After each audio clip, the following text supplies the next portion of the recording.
laisa albirra an tuwallu wujuhakum qibala al-mashriqi wal-maghrib.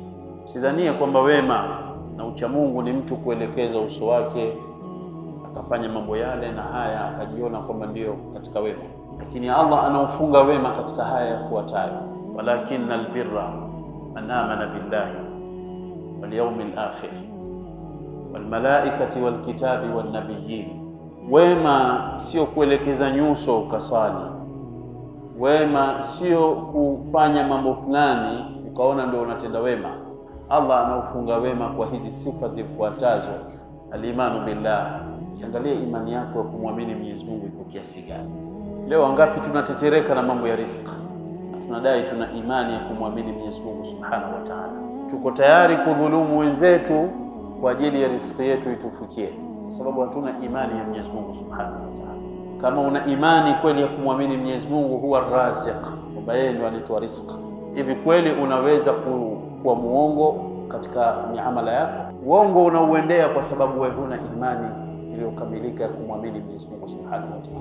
Wanawachuoni wanazungumza, wanasema ukirejea Qur'an, Mwenyezi Mungu sehemu nyingi ambazo kwamba anazungumza mambo ya riziki, nyuma yake uko nyuma hizo aya alizungumza ibada.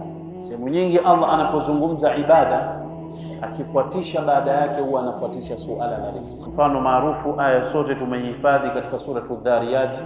Allah anasema wama khalaqtul jinna wal insa illa liya'budun. Sisi hatukuletwa wala hatukuumbwa, majini na sisi lengo tulioumbiwa nalo ni kwa ajili ya nini?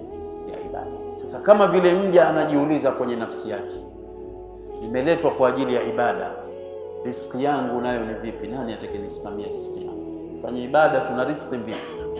Allah Subhanahu wa Ta'ala anafuatiliza moja kwa moja aya inayofuata, anasema inna Allaha huwa ar-razzaqu dhul quwwati matin.